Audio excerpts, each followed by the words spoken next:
श्री साईं सच्चरित्र सिद्ध संत श्री साईनाथ के श्री चरणों में सादर समर्पित। अध्याय 21 व 22। गुरु कृपा हो तो ईश्वर कृपा भी होती है। जिस प्रकार एक दयालु माता बालक के उपचारार्थ कटु औषधि का बलपूर्वक प्रयोग करती है, उसी प्रकार श्री साईं बाबा भी अपने भक्तों के कल्याणार्थ ही उपदेश दिया करते थे। वे अपनी पद्धति गुप्त न रखकर पूर्ण स्पष्टता को ही अधिक महत्व देते थे। इसी कारण जिन भक्तों ने उनके उपदेशों का पूर्णतः पालन किया, वे अपने ध्येय की प्राप्ति में सफल हुए। श्री साईं बाबा जैसे सद्गुरु ही ज्ञान चक्षुओं को खोलकर आत्मा की दिव्यता का अनुभव कराने में समर्थ थे। विषय वासनाओं से आसक्ति नष्ट कर वे भक्तों की इच्छाओं को पूर्ण कर देते थे, जिसके फल स्वरूप ही ज्ञान और वैराग्य प्राप्त होकर ज्ञान की उत्तरोत्तर प्रगति होती रहती है। यह सब केवल उसी समय संभव है जब हमें सद्गुरु का सानिध्य प्राप्त हो तथा सेवा के पश्चात हम उनके प्रेम को प्राप्त कर सकें। तभी भगवान भी, जो भक्त काम कल्पतरु हैं, हमारी सहायतार्थ आ जाते हैं। वे हमें कष्टों और दुखों से मुक्त कर सुखी बना देते हैं। यह सब प्रगति केवल सद्गुरु की कृपा से ही संभव है, जो कि स्वयं ईश्वर के प्रतीक हैं। इसलिए हमें सद्गुरु की खोज में सदैव रहना चाहिए। साठे को गुरु चरित्र पारायण का उपदेश। बंबई के एक व्यापारी श्री साठे को एक बार व्यापार में अधिक हानि हुई। वे अत्यंत निराश हो गए और अशांत होने के कारण घर छोड़कर किसी एकांत स्थान में वास करने का विचार करने लगे। उनके एक मित्र ने उन्हें शिरडी जाने की सलाह दी। उन्हें यह विचार अति रुचिकर प्रतीत हुआ और सन 1917 में वे शिरडी गए। बाबा के सनातन, पूर्ण ब्रह्म, दीप्तिमान, निर्मल एवं विशुद्ध स्वरूप के दर्शन कर उनके मन की व्यग्रता नष्ट हो गई और उनका चित्त शांत एवं स्थिर हो गया।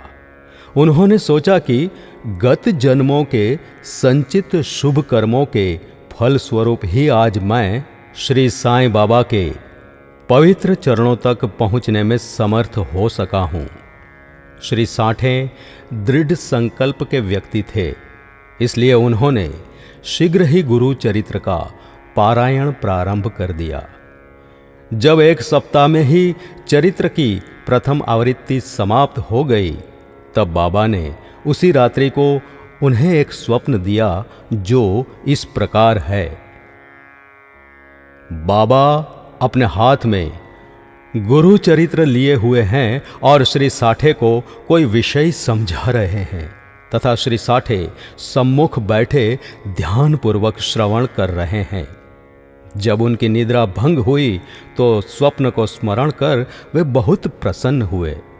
उन्होंने विचार किया कि यह बाबा की अत्यंत कृपा है, जो इस प्रकार अचेतनावस्था में पड़े हुओं को जागृत कर उन्हें गुरु चरित्र का अमृतपान करने का अवसर प्रदान करते हैं।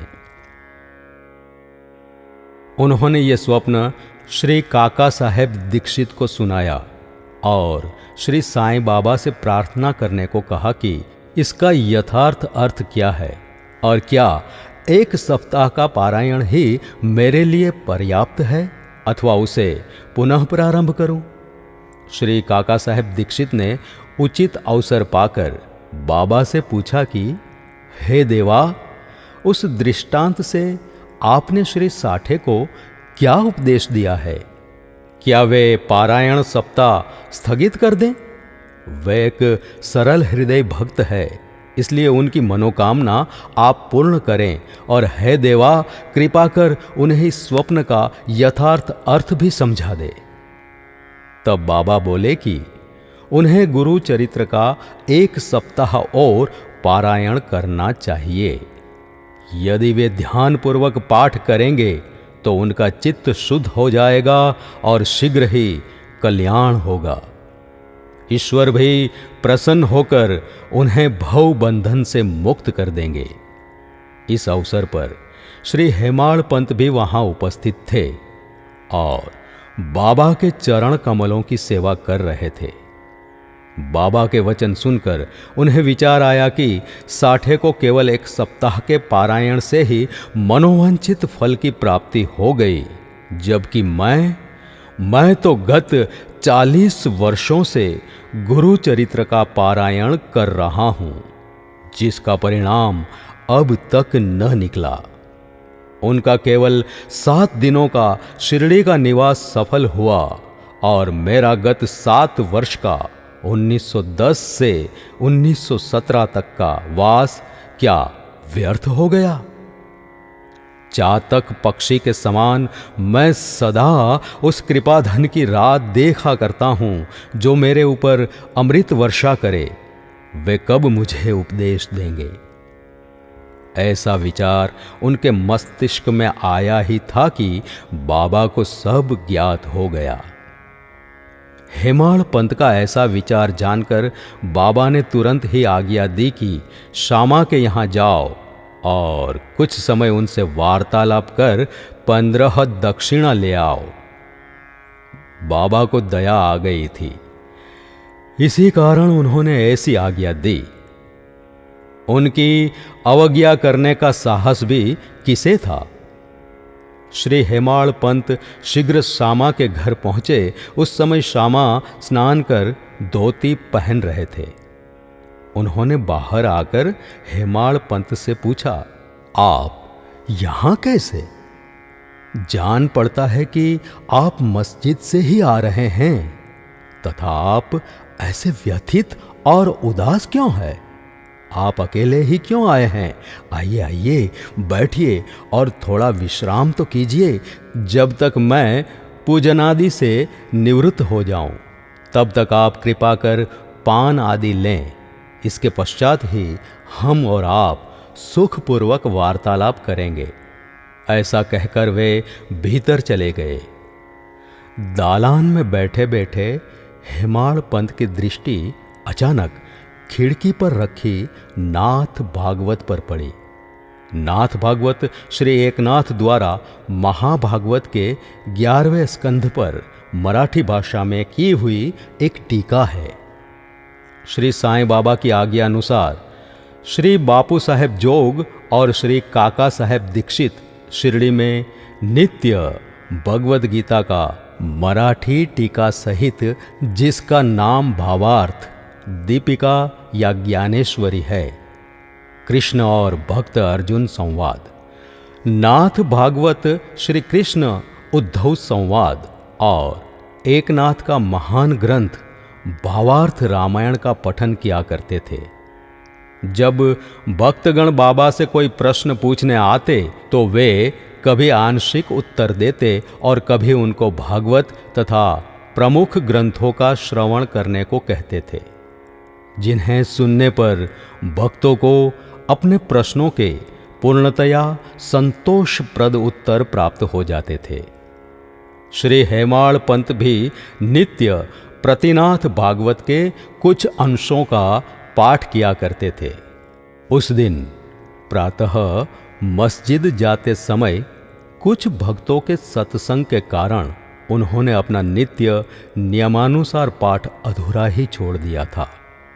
उन्होंने जैसे ही वह ग्रंथ उठाकर खोला तो अपने अपूर्ण भाग का पृष्ठ सामने देखकर उनको बड़ा आश्चर्य हुआ। उन्होंने सोचा कि बाबा ने शायद इसी कारण मुझे यहाँ भेजा है, ताकि मैं अपना शेष पाठ पूरा कर लूं, और फिर उन्होंने शेष अंश का पाठ आरंभ कर दिया।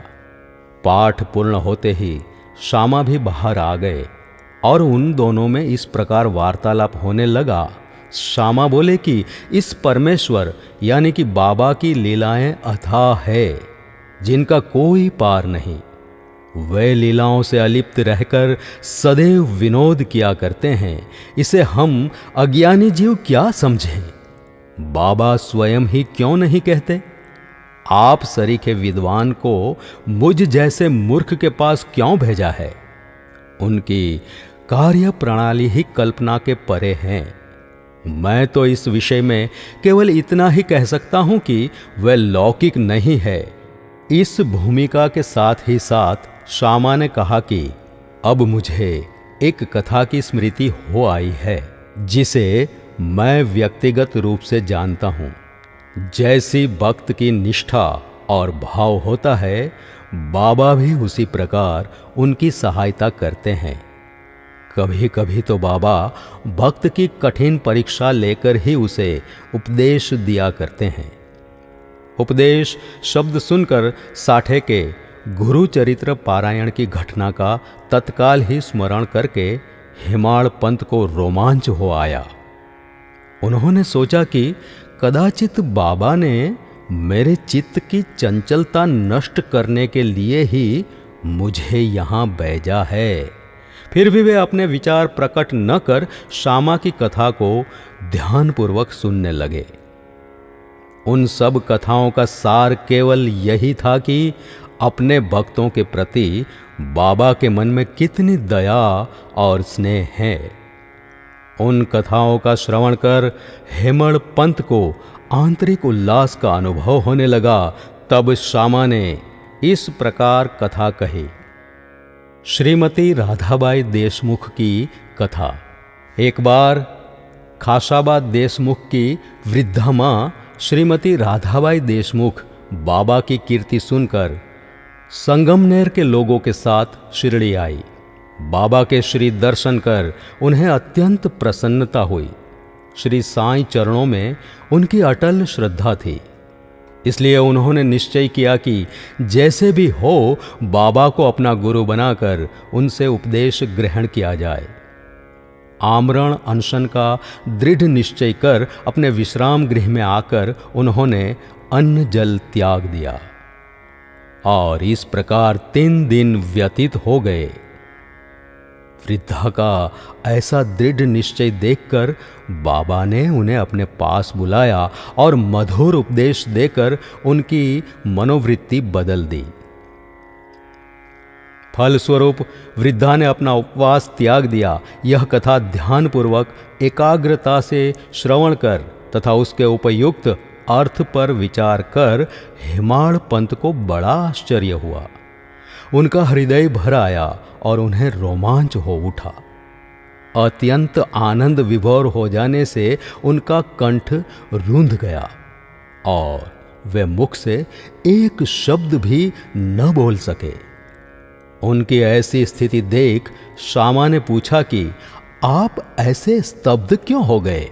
बात क्या है? बाबा की तो इस प्रकार की लीलाएं अनगिनत है, जिनका वर्णन मैं किस मुख से करूं? ठीक उसी समय मस्जिद में घंटा नाद होने लगा, जो कि मध्याह्न पूजन तथा आरती के आरंभ का द्योतक था। तब श्यामा और हेमाड़ पंत भी शीघ्र ही मस्जिद की ओर चले। बापू साहेब जोग ने पूजन आरंभ कर दिया था। स्त्रियां मस्जिद में ऊपर खड़ी थी और पुरुष वर्ग नीचे मंडप में। सब उच्च स्वर में वाद्यों के साथ साथ आरती गा रहे थे। तभी हेमाड़ पंत का हाथ पकड़े हुए श्यामा ऊपर पहुंचे और वे बाबा के दाईं ओर तथा हेमाड़ पंत बाबा के सामने बैठ गए। उन्हें देख बाबा ने श्यामा से लाई हुई दक्षिणा देने के लिए कहा। तब हेमाड़ पंत ने उत्तर दिया कि रुपयों के बदले श्यामा ने मेरे द्वारा आपको 15 नमस्कार भेजे हैं तथा स्वयं ही यहां आकर उपस्थित हो गए हैं। बाबा ने कहा कि अच्छा, ठीक है, तो अब ये बताओ कि तुम दोनों में किस विषय पर वार्तालाप हुआ है?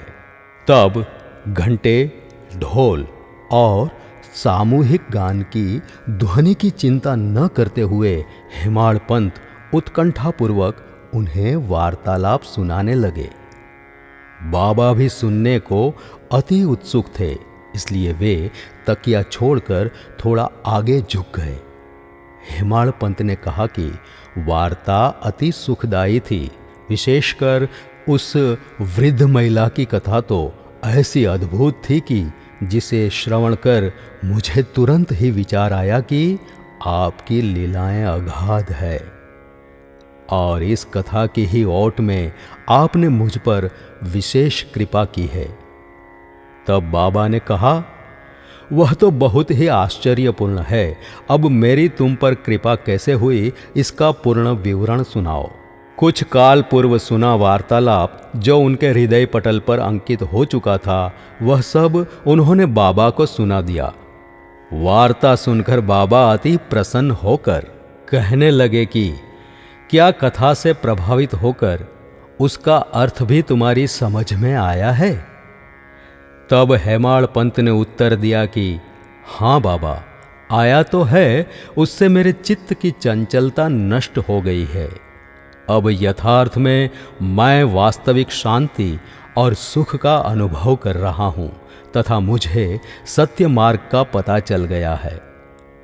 तब बाबा बोले, सुनो, मेरी पद्धति भी अद्वितीय है। यदि इस कथा का स्मरण रखोगे तो यह बहुत ही उपयोगी सिद्ध होगी।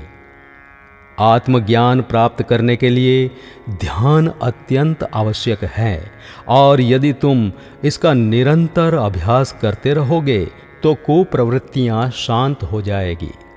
तुम्हें आसक्ति रहित होकर सदैव ईश्वर का ध्यान करना चाहिए जो सर्व प्राणियों में व्याप्त हैं, और जब इस प्रकार मन एकाग्र हो जाएगा तो तुम्हें ध्येय की प्राप्ति हो जाएगी। मेरे निराकार सच्चिदानंद स्वरूप का ध्यान करो। जैसे कि तुम मुझे दिन रात यहाँ देखते हो, इस प्रकार तुम्हारी वृत्तियां केंद्रित हो जाएगी तथा ध्याता, ध्यान और ध्येय का पृथकत्व नष्ट होकर ध्याता चैतन्य से एकत्व को प्राप्त ब्रह्म के साथ अभिन्न हो जाएगा। कछुआ और कछुवी, जिसमें कछुवी नदी के इस किनारे पर रहती है और उसके बच्चे दूसरे किनारे पर। न उन्हें दूध पिलाती है और न हृदय से ही लगाकर रखती है, वरन केवल उसकी प्रेम दृष्टि से ही उनका भरण पोषण हो जाता है। छोटे बच्चे भी कुछ न करके केवल अपनी माँ का ही स्मरण करते रहते हैं। उन छोटे छोटे बच्चों पर कछुवी की केवल दृष्टि ही उन्हें अमृत तुल्य आहार और आनंद प्रदान करती है। ऐसा ही गुरु और शिष्य का भी संबंध है। बाबा ने ये अंतिम शब्द कहे ही थे कि आरती समाप्त हो गई और सबने उच्च स्वर में श्री सच्चिदानंद सद्गुरु साईनाथ महाराज की जय का जयकारा किया। आरती समाप्त होने पर प्रसाद वितरण हुआ। बापू साहेब जोग हमेशा की तरह आगे बढ़े और बाबा को नमस्कार कर कुछ मिश्री का प्रसाद दिया। यह मिश्री हेमाड़ पंत को देकर वे बोले कि यदि तुम इस कथा को अच्छी तरह से सदैव स्मरण रखोगे तो तुम्हारी भी स्थिति इस मिश्री के समान मधुकर होकर समस्त इच्छाएं पूर्ण हो जाएगी और तुम सुखी हो जाओगे। हेमाड़ पंत ने बाबा को साष्टांग प्रणाम किया और स्तुति की, प्रभो इस प्रकार दया कर सदैव मेरी रक्षा करते रहो। तब बाबा ने आशीर्वाद देकर कहा कि इन कथाओं को श्रवण कर नित्य मनन तथा निधिध्यासन कर तत्व को ग्रहण करो, तब तुम्हें ईश्वर का सदा स्मरण बना रहेगा और वह स्वयं तुम्हारे समक्ष अपने स्वरूप को प्रकट कर देगा। अपने बर्ताव के संबंध में उपदेश। बाबा के अमूल्य वचन सर्वसाधारण भक्तों के लिए हैं और यदि इन्हें ध्यान में रखकर आचरण में लाया गया तो सदैव ही कल्याण होगा।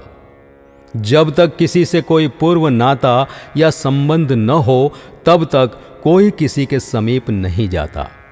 यदि कोई मनुष्य या प्राणी तुम्हारे समीप आए तो उसे अभद्रता से न ठुकराओ, उसका स्वागत कर आदर पूर्वक बर्ताव करो। यदि प्यासे को जल, भूखे को भोजन, नंगे को वस्त्र और आगंतुक को अपना दालान विश्राम करने को दोगे तो भगवान श्री हरि तुमसे निःसंदेह प्रसन्न होंगे। यदि कोई तुमसे द्रव्य याचना करे और तुम्हारी इच्छा देने की न हो तो न दो, परंतु उसके साथ अभद्र व्यवहार न करो। तुम्हारी कोई कितनी ही निंदा क्यों न करे, फिर भी कटु उत्तर देकर तुम उस पर क्रोध न करो। यदि इस प्रकार ऐसे प्रसंगों से सदैव बचते रहो तो यह निश्चित ही है कि तुम सुखी रहोगे। संसार चाहे उलट पलट हो जाए, परंतु तुम्हें स्थिर रहना चाहिए। सदा अपने स्थान पर दृढ़ रहकर गतिमान दृश्य को शांतिपूर्वक देखो। एक को दूसरे से अलग रखने वाले भेद, द्वैत की दीवार नष्ट कर दो, जिससे अपना मिलन पथ सुगम हो जाए। द्वैत भाव ही भेद वृत्ति है जो शिष्य को अपने गुरु से पृथक कर देती है। इसलिए जब तक इसका नाश न हो जाए तब तक अभिन्नता प्राप्त करना संभव नहीं है। अल्लाह मालिक अर्थात ईश्वर ही सर्वशक्तिमान है और इसके सिवा अन्य कोई संरक्षण करता नहीं है। उनकी कार्य प्रणाली अलौकिक, अनमोल और कल्पना से परे हैं। उनकी इच्छा से ही सब कार्य होते हैं। वही मार्ग प्रदर्शन कर सभी इच्छाएं पूर्ण करते हैं। ऋणानुबंध के कारण ही हमारा संगम होता है। इसलिए हम परस्पर प्रेम कर एक दूसरे की सेवा करते हुए सदैव संतुष्ट रहना चाहिए। जिसने अपने जीवन का ध्येय पा लिया है वही धन्य और सुखी है। निंदा संबंधी उपदेश। उपदेश देने के लिए किसी विशेष समय या स्थान की प्रतीक्षा न कर बाबा यथा योग्य समय पर ही स्वतंत्रतापूर्वक उपदेश दिया करते थे। एक बार एक भक्त ने बाबा की अनुपस्थिति में दूसरे लोगों के सम्मुख किसी को अपशब्द कहे। गुणों की उपेक्षा कर उसने अपने भाई के दोषारोपण में इतने कटु वाक्यों का प्रयोग किया कि सुनने वालों को भी उसके प्रति घृणा होने लगी। बहुधा देखने में आता है कि लोग व्यर्थ ही दूसरों की निंदा कर झगड़ा और बुराइयां उत्पन्न करते हैं। संत तो निंदा को दूसरी ही दृष्टि से देखा करते हैं। उनका कथन है कि शुद्धि के लिए अनेक विधियों में मिट्टी, जल और साबुन पर्याप्त है, परंतु निंदा करने वालों की उपयोगिता भिन्न ही होती है। वे दूसरों के दोषों को केवल अपनी जिह्वा से ही दूर करते हैं और इस प्रकार वे दूसरों की निंदा कर उनका उपकार ही किया करते हैं, जिसके लिए वे धन्यवाद के पात्र हैं। निंदक को उचित मार्ग पर लाने के लिए साईं बाबा की पद्धति बिल्कुल भिन्न थी। वे तो सर्वज्ञ थे ही, इसलिए उस निंदक के कार्य को वे समझ गए। मध्याह्न काल में जब लैंडी के समीप उससे भेंट हुई तब उन्होंने विष्ठा खाते हुए एक सूअर की ओर उंगली उठाकर उससे कहा कि देखो वह कितने प्रेम पूर्वक विष्ठा खा रहा है। तुम भी जी भरकर अपने भाइयों को सदा अपशब्द कहा करते हो और यह तुम्हारा आचरण भी ठीक उसी के सदृश है। अनेक शुभ कर्मों के परिणाम स्वरूप ही तुम्हें मानव तन प्राप्त हुआ है, और यदि तुमने इस प्रकार आचरण किया तो शिरडी तुम्हारी सहायता ही क्या कर सकेगी।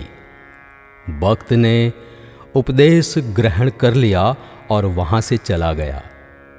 इस प्रकार प्रसंगानुसार ही वे उपदेश दिया करते थे। यदि उन पर ध्यान देकर नित्य उनका पालन किया जाए तो आध्यात्मिक ध्येय अधिक दूर न होगा।